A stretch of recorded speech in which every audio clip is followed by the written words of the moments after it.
बिजली की कीमत में 1 पैसा फी यूनिट कमी कर दी गई। इंटरनेशनल मार्केट में जहां ऑयल प्राइसेस नीचे आ रही थी, आपने तेल की कीमतें फिर बढ़ा दी। कौन फायदा उठा रहा है? क्या पेट्रोलियम लेवी जो है उसकी मद में जेबों में पैसे जा रहे हैं? सर, पेट्रोल की असल कीमत जो है ना आज वो है 216 रुपए 78 पैसे। जी, कितनी? जो इंटरनेशनल मार्केट के मुताबिक रखती है और जो 216 एक जेन्युइन प्राइस जो बनती थी 198 रुपए टैक्स है ऊपर। इसी तरह डीजल है 301 रुपया उसकी जेन्युइन प्राइस है और 113 रुपया उस पे टैक्स। आप सप्लाई रोक देते हैं, पुराने रेट में सौदे उठा के चंद मिनटों में अरबों रुपए आप कमा लेते हैं। किल्लत किस दिन आई है इस वॉर में, ये तो बताएं। कोई किल्लत नहीं है, आपके जहाजों पे जहाज आते रहे। अरे कोई मसला नहीं है, ये तयशुदा मुनज़्ज़म लॉबी का हिस्सा है कि आप हाइप क्रिएट करो। यही मैं आपको बता रहा हूँ, हाइप बना के। इसको बोलते हैं जब स्पेकुलेट करना ना, जिस तरह स्टॉक मार्केट में सट्टाबाज माफिया जो होता है ना, वो स्पेकुलेट करता है, वो फुलझड़ी छोड़ता है। वो फुलझड़ी जो होती है ना, वो ये आपके शेयर्स पे असरअंदाज होती है और एकदम आपके शेयर्स गिरे और उसके बाद आम आदमी पेट्रोल ढूंढने निकल जाए, शुरली चोड़ी और नीचे आ गया। वो जो एक दिन बिका वो ताड़ी मेरी जेब ही गए ने पैसे। सवाल ही पैदा नहीं होता। तो जिसने किया या करवाया ये उसकी जेब में गए ना। अफगानिस्तान में है 287 रुपीज, इंडिया में है 277 रुपीज 270 रुपए, और ईरान में किस तरह होगा पाकिस्तानी फी? 8 रुपए 8 रुपए फी लीटर। इलेक्ट्रिसिटी चार्जेस 1 पैसा, बहुत बड़ी रकम है ये सर। मेरा सर, इससे मुल्क में इनकलाब आ सकता है जावेद साहब। बड़े बड़े सखियों को शर्मिंदगी हो गई होगी। अच्छा, मैं आपको बता रहा हूँ, ये वही हातम ताई वाली की वो जो कबर है, वो तो जाकर लत नहीं मारी सर, बकायदा चपेड़ा, मुक्के, गोंसे। अस्सलाम वालेकुम नाज़रीन, मैं हूं शहरियार और मेरे साथ मौजूद हैं मुजाहिद जाफरी साहब, सीनियर तज़कियाकार हैं। नाज़रीन, हुकूमत ने वो काम कर दिया जो कोई सोच भी नहीं सकता था। जी हाँ, बिजली की कीमत में इतना बड़ा कमी कर दी, इतनी बड़ी कमी कर दी, जिसकी वजह से अवाम खुशी से निहाल हैं और सड़कों पर आने के लिए तैयार हैं। हातम ताई की कब्र पर जाके टांग नहीं मारी, घोंसे और मुक्कों की बारिश भी कर दी। 1 पैसा फी यूनिट कमी कर दी गई। फैसला साजों को यह सोचना चाहिए था कि आपने ट्रोलिंग का मौका दे दिया। अगर 1 पैसे आप कमी करते हैं बिजली के टैरिफ में, तो आप सोचें कि उसका क्या मैसेज जाता है, उसका क्या पैगाम जाता है। ये एक ऐसी खबर है जिसकी वजह से सोशल मीडिया पे एक तूफान बरपा है। लोग तनकीद कर रहे हैं कि खुदारा इस तरह के पॉलिसी साजों को चाहिए कि कम से कम सोच समझ के अपने फैसले लिया करें। अगर कंप्यूटर जनरेटेड भी आपने ऐलान करना था तो ना करते। 1 पैसा कमी कोई कमी तो नहीं होती। इसके साथ साथ इंटरनेशनल मार्केट में जहां ऑयल प्राइसेस नीचे आ रही थी, आपने तेल की कीमतें फिर बढ़ा दी। आपने इतना बड़ा इजाफा कर दिया कि गरीब अवाम एक मरतबा फिर बेहाल हो चुकी है, बदहाल हो चुकी है और हर कोई हुकूमत को ताने दे रहा है, हर कोई हुकूमत को सवाल उठा रहा है कि खुदारा कुछ तो मैकेनिज्म बना दो, बस कर दो। जहां आलमी मार्केट में कीमतें कम होती हैं, आप बढ़ा देते हो और ये एक ऐसा इजाफा है कि गरीब से गरीब तर होता जा रहा है। ट्रांसपोर्ट कराओ में इजाफा हुआ, इसके साथ साथ जो भी फ्यूल से एडजस्टेड चीजें हैं उनको यकीनी तौर पे फर्क पड़ा, रेट्स पर फर्क पड़ा। आज हम इसी मौजू पर बात करेंगे कि आखिर क्या प्रॉब्लम है, पाकिस्तान का टैरिफ क्यों सबसे ऊपर जाता है, जब पूरी दुनिया में, जब ईरान से लेके भारत तक कीमतें में इस्तेहकाम है, उस तरह की कीमतें नहीं है, लेकिन पाकिस्तान वालों को क्या प्रॉब्लम है, यहां पे कीमतें क्यों इतनी तेजी से बढ़ रही हैं, कौन फायदा उठा रहा है, क्या पेट्रोलियम लेवी जो है उसकी मद में जेबों में पैसे जा रहे हैं। आज इस टॉपिक पे बात करेंगे। जाफरी साहब, कैसे हैं आप? मालिक का एहसान है जिसने जमीनों में खजाने छुपा रखे हैं। सॉरी, मैं जरा थोड़ा जज्बाती हो गया सर, मेरे कौम की गल आ रही सी सर। मैंने आज एक गरीब मुझे मिला, एक बाकायदा मोटरसाइकिल सवार, वो एक राइडर था। ये जो मोटरसाइकिलें चलाते हैं, जो निजी कंपनियां, बाइक राइडर जो होते हैं, तो मेरे साथ वो खड़ा हुआ, इत्तेफाक से मैंने गाड़ी के बिल्कुल साथ ही खड़ा हुआ, तो वो अपनी ही खुद कलामी कर रहा था, गाली दे रहा था और खुद कलामी कर रहा था। तो एकदम मैं मतवज्जा हुआ, मैं कहा यार किन्नू गाना कट रहे। तो मैंने देखा तो वो अपने ही धुन में बोल रहा है कि यार हुन पेट्रोल पाइए की करिए, कित्थों ले आइए 425 रुपया, 420 रुपया। सर ये पूरी कौम की आवाज है। जाफरी साहब मैनू दसो, पेट्रोलियम लेवी का पैसा कित्थे जा रहा है? कड्डो अपनी पटारी अज बाहर। सबसे पहले ये है कि इस वक्त तारीख की बुलंद तरीन सतह पर पेट्रोल है पाकिस्तान में 414 रुपए 78 पैसे।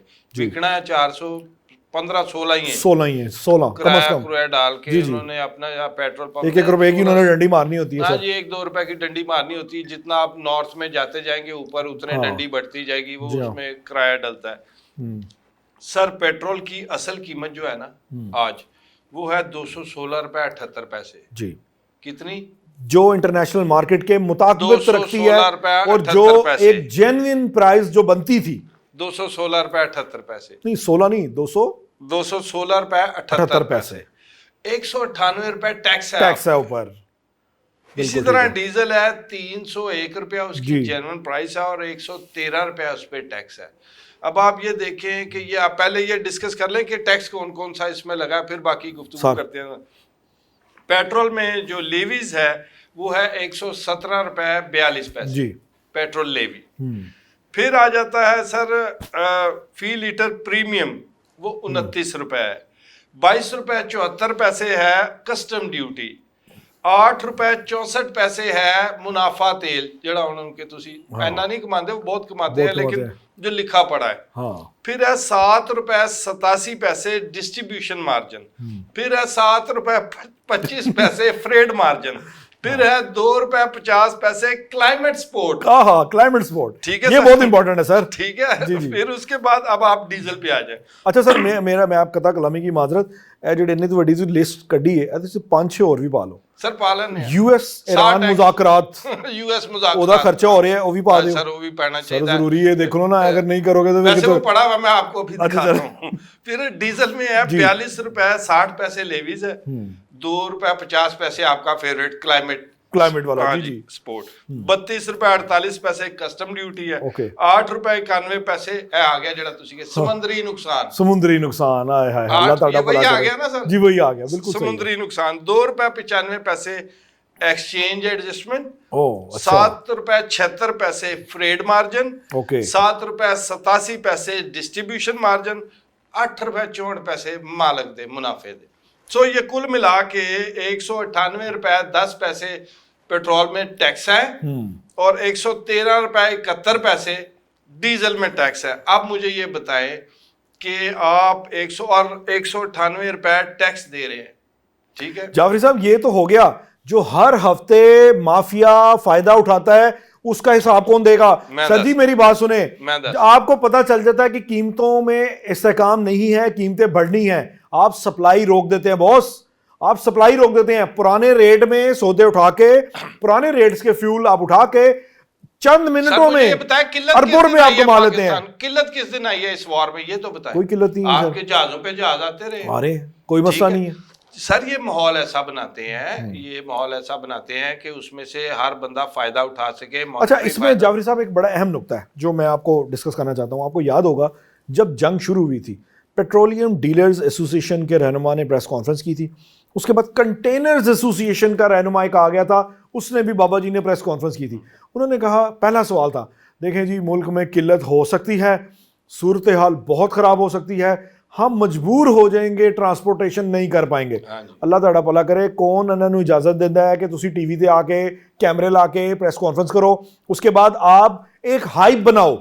ये तयशुदा मुनज़्ज़म लॉबी का हिस्सा है कि आप हाइप क्रिएट करो। यही मैं आपको बता रहा हूँ, हाइप बना के। इसको बोलते हैं जाफरी साहब स्पेकुलेट करना ना। जिस तरह देखें मेरी बात सुनो जाफरी साहब, जिस तरह स्टॉक मार्केट में सट्टाबाज माफिया जो होता है ना, वो स्पेकुलेट करता है, वो फुलझड़ी छोड़ता है। वो फुलझड़ी जो होती है ना, वो ये आपके शेयर्स पे असरअंदाज होती है। सर जी किसने इजाजत दी कि ये जब माफिया आके हमारे टीवीज पर आके प्रेस कॉन्फ्रेंस करे और आके ग्राउंड बनाए और उसके बाद एकदम गिरावट आए और एकदम आपके शेयर्स गिरे और उसके बाद आम आदमी पेट्रोल ढूंढने निकल जाए? वीर स्पाई एक स्पाई है, इंस्पेक्टर होकर रिटायर हो गया, स्पाई से शुरू हुआ है। ओके। मुझे इसलिए याद आया कि मैं उसका एक शेर सुना देता हूँ, आपको सारी बातें समझ आ जाएंगी। ओके। बड़ा मशहूर आदमी है वीर स्पाई। जी जी बिल्कुल ऐसी है। उसका एक शेर है कि चंगी लगे माड़ी लगे, चंगी लगे माड़ी लगे, हर कोई चाहता है दिहाड़ी लगे। दिहाड़ी लगे। तो सर ये दिहाड़ी प्रोग्राम है। ये जो आप ये देख रहे हैं, पहले भी आपको पता है प्राइसेस ऑयल पेट्रोल की ऐसे ऊपर गई जी। एक दिन बिका, दूसरे दिन पीएम ने शुरली छोड़ी और नीचे आ गया। तो वो जो एक दिन बिका वो ताड़ी मेरी जेब में गए ने पैसे, सवाल ही पैदा नहीं होता। तो जिसने किया या करवाया ये उसकी जेब में गए ना। तो सर ये सिचुएशन हर जगह ये तो बड़े सेक्टर हैं, तेल हो गया, शुगर हो गया, ये बड़े सेक्टर्स में भी माफी नहीं है। अब अगर आपको बताऊं तो इस रीजन में, हमारे पूरे रीजन में सबसे महंगा पेट्रोल पाकिस्तान में है। पाकिस्तान में है 414 रुपए 78 पैसे जी। श्रीलंका में है, पाकिस्तानी रुपीज में बता रहा हूँ, 370 रुपए। चीन में है 365 रुपए, बांग्लादेश में है 318 रुपए, मालदीव्स में है 289, अफगानिस्तान में है 287। अफगानिस्तान चली फिर बहुत तंदूर वाले को, ठीक है। अफगानिस्तान में है 287 रुपीज, इंडिया में है 277 रुपीज 270 रुपए, और ईरान में किस तरह होगा पाकिस्तानी फी लीटर? 8 रुपए फी लीटर। तो अब आप ये देखें कि 600 रुपए में ईरान में बड़ी गाड़ी की टैंकी फुल हो जाती है। जी। तो अगर पाकिस्तान ईरान से तेल ले, जो आपका पाबंदियां अगर हटती हैं तो सर 100-150 रुपए लीटर यहाँ पेट्रोल बिकेगा।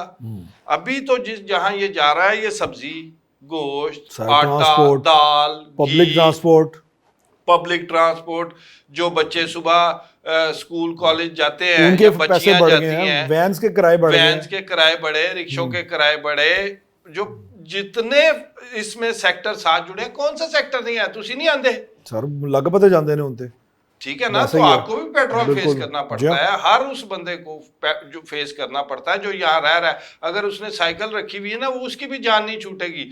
उसने भी जो बाजार से चीज लेने जानी है, उसमें पेट्रोल का असर शामिल हो चुका होगा जब वो लेने जाएगा। तो ये तो वो एक ऐसी जगह पे फिक्स कर दिया है उन्होंने गरीब आवाम को कि बस वो सांस भी मुश्किल से ले पाए। और मेरा ख्याल है कि जिस सतह पर ये जा रही है, पब्लिक सेंटिमेंट आप बता रहे हैं कि खुद कलामी शुरू हो गई है, ये बड़ी तो इसके बाद लम्हा फिक्री है सर। यकीन करें कि गरीब मर गया बॉस, गरीब का कोई हाल नहीं है सर। लेकिन आप ये देखें ना, गरीबों का कितना फायदा किया। 1 पैसा फी यूनिट बत्ती कम कर दी, इलेक्ट्रिसिटी चार्जेस 1 पैसा, बहुत बड़ी रकम है ये सर। मेरा सर, इससे मुल्क में इनकलाब आ सकता है जावेद साहब। बड़े बड़े सखियों को शर्मिंदगी हो गई होगी। अच्छा, हातम ताई की रूह जो है वो भटक, ज्यादातर पाकिस्तान से भटक रही होगी, मुझे लग रहा है सर। वो आज ये देख के ना उसने अपना नाम हातम नाई रख लिया होगा, बिल्कुल। इतनी सखावत सर, बहुत 1 पैसा फी। अच्छा, मैं आपको बता रहा हूँ, ये वही हातम ताई वाली की वो जो कब्र है, वो तो जाकर लत नहीं मारी सर, बकायदा चपेड़ा, मुक्के, गोंसे। सर वो तुम्हारे ये थे सर 63 अरब 94 करोड़ रुपए, जो जिनके बारे में जिनको चैलेंज किया गया था कि फ्यूल एडजस्टमेंट में, क्योंकि फ्यूल जब नीचे आया था तो प्राइसेस बढ़े हुए थे, तो ये जो है इलेक्ट्रिसिटी के, तो उन्होंने चैलेंज किया जी कम किए जाए। तो नेपरा ने वो काउंट करके फी यूनिट 1 पैसा सखावत करते हुए, जो पाकिस्तान के वजीर आजम है, उन्होंने कौम पर एहसान किया इतना बड़ा, उन्होंने इतना फजल किया, करम किया, मजाक किया ना सर, बेसिकली गरीब आवाम को। मैं कह रहा हूँ वो फजल किया, उन्होंने करम किया है, 1 पैसा कम करके इतना बड़ा एहसान किया कि गरीब जो है वो पॉवर्टी लाइन से 1 दिन में ऊपर आ गए। आपको पता ही नहीं, आप कह रहे हैं कि जुल्म किया। उन्होंने गुरबा को पॉवर्टी लाइन से उठा दिया, इतना बड़ा डिफरेंस डाला है।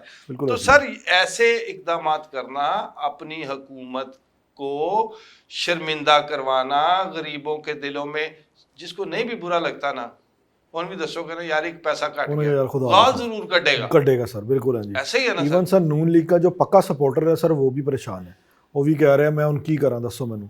लेकिन आपको मैं ज़्यादा से ज़्यादा एक खबर दे दूं जाफरी साहब, वज़ीर आज़म पाकिस्तान मियाँ मोहम्मद शहबाज शरीफ साहब बड़े भाई से मिले। हाँ जी, मियाँ मोहम्मद नवाज शरीफ साहब से। जी हाँ, और जो ज़राए ने बताया वो ये बताया कि मियाँ मोहम्मद नवाज शरीफ साहब का तजर्बा अल्टीमेट शहबाज शरीफ से ज़्यादा है। अवामी तासुरात के हवाले से नवाज शरीफ का विजन सर जी शहबाज शरीफ से मान लो ज़्यादा है। उन्हें पता कि क्या है सर, उन्होंने किया है कि मियाँ साहब सारा कुछ है, IMF भी है, इकॉनमी भी है, दबाव भी है, इंटरनेशनल दबाव भी है, लेकिन फैसला अवामी करना। सर बात ये है, ये सर्वाइवल है। अगर अवामी फैसला गवर्नमेंट नहीं करती है और इसी तरह इसी रविश पर चलती है तो आने वाले इलेक्शंस में इस गवर्नमेंट का बहुत बुरा असर होगा। लोग भूल जाएंगे कि लेकिन क्या ਤੁਹਾਡਾ साजिश की है ਤੁਹਾਡਾ आपने। ਦੋਸਤ ਵਜ਼ੀਰ ਆਜ਼ਮ ਨਹੀਂ ਬਣ ਸਕਦਾ ਮਾਜ਼ਰਤ नहीं, ਨਾਲ मैं चाहता ਤੁਹਾਡਾ भी ਦੋਸਤ नहीं ਬਿਲकुल वजीर कि आजम मेरा नहीं कोई बनेगा। दोस्त वजीर आजम जी, बने, जी, मैं हाँ। बिल्कुल भी नहीं चाहता हाँ। सर, क्योंकि वजीर आजम मेरा कोई दोस्त बन गया तो इसका मतलब है कि वो सारी गालियां मुझे भी आनी शुरू ऐसे हो ही है। जाएंगी। तो मैं ये चाहता नहीं हूँ कि मेरा भी कोई दोस्त, हाँ जिनकी आप बात कर रहे हैं, हाँ। पहले पर्चे मुका लो, मतलब कि सजा खत्म करा लो, कोर्ट से उन्हें सजा होगी। पॉसिबल ही नहीं है सर जी का आज 9 मई है। हाँ जी, अल्लाह ਤੁਹਾਡਾ ਭਲਾ करे। हाँ अगली जी, गल आज ਤੁਹਾਨੂੰ 9 पता ही मई है। है। अल्लाह ਤੁਹਾਡਾ भला करे।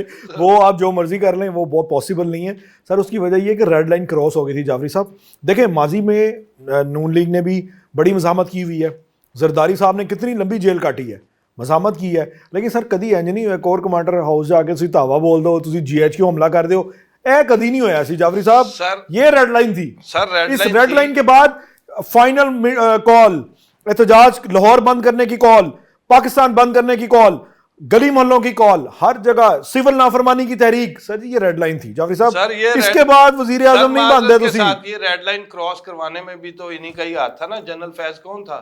सर जी जनरल फैज इसलिए था कि देखें पाक फौज एक मुनज़्ज़म इदारा है।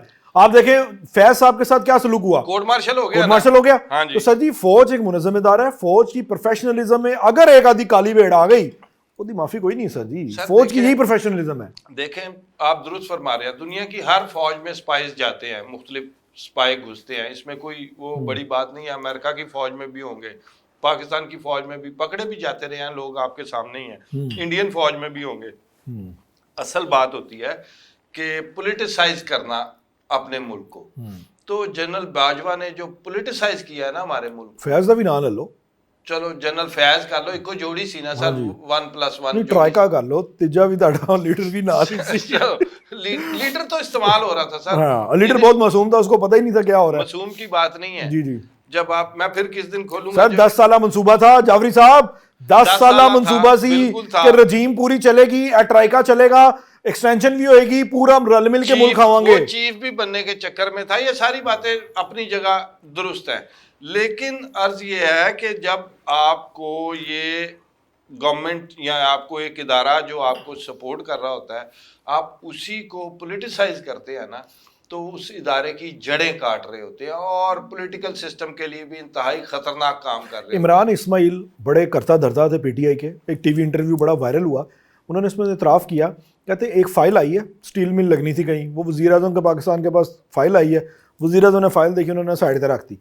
2 दिन बाद जनरल फैज़ की कॉल आती है, खान साहब वो एक फ़ाइल पड़ी हुई है आपके टेबल पे, ज़रा वो साइन तो कर दीजिएगा। खान साहब ने कहा हो सॉरी, फ़ाइल चुकी, साइन की थी, स्टील मिल लग गई सिंध में। तो सर जी चलो बंद कौन हुकूमत चला रहा था, लिफाफे में भी हाँ, कैबिनेट से अप्रूवल ले लेते हैं वो तो। बहरहाल हमारा मौजू ये था कि सियासी गुफ्तगू आज हम नहीं कर रहे और थे। मैंने इसलिए ये बात जो है, आपको याद है वो जाने से पहले पेट्रोल प्राइसेस और वो गिरा गए थे जाने से पहले, गिरा गए थे, बिल्कुल ऐसी है, आज तो बदनीयती थी बहुत। आज तक आप वो पे कर रहे हैं। अगर आप सच पूछे तो आज तक वो जो उन्होंने वो हरकत की वो आपको पे करनी पड़ रही है। और ये जो अभी आपको किस्त मिली है ना IMF की जी, ये कोई आपका सहारा बने, कोई ढारस बने तो बने, अदरवाइज जो हालात मुझे नजर आ रहे हैं, अगर स्टक हो गया स्टेट ऑफ हॉर्मुज़ दोबारा बड़ा मसला पड़ जाएगा, तो ये 500 के पास जाता हुआ मुझे नजर आ रहा है। और अगर 500 पे चला गया तो लॉकडाउन है सर, फिर लॉकडाउन के अलावा कोई चारा नहीं। लॉकडाउन होगा, लेकिन अवाम का रिएक्शन भी आना चाहिए सर, आना भी चाहिए और आएगा भी, और जाफी बर्दाश्त करना साहब आपने पड़ेगा। बिल्कुल दुरुस्त फरमाया कि हुकूमत की पॉलिसीज़ जहाँ बहुत खुशाइंद भी हैं, बहुत पॉजिटिव भी हैं, ख़ास तौर पे हम सिफारती सतह पर हमेशा हुकूमत पाकिस्तान की तारीफ़ करते आए हैं, लेकिन कुछ फैसले ऐसे होते हैं जो आपके गले पड़ जाते हैं। आपको माफिया के कंट्रोल करना पड़ेगा, आपको इस चेन को ख़त्म करना पड़ेगा जहाँ से प्रॉफिट डिस्ट्रीब्यूशन होती है। जैसा कि मैंने प्रोग्राम में जिक्र किया कि containers association, petroleum marketing companies, इनके प्रॉफिट को कम से कम करना पड़ेगा। उसकी वजह यह है कि जब कोई नुकसान होता है तो कारोबार का असूल ये होता है कि फरीकैन मिलकर नुकसान बर्दाश्त करते हैं। जब आप प्रॉफिट खाने में एक हैं तो नुकसान बर्दाश्त करने में भी एक होना चाहिए। ये जिम्मेदारी को समझें और पाकिस्तान का एहसास करें, पाकिस्तान के अवाम का एहसास करें। इजाज़त दीजिए, अल्लाह हाफ़िज़।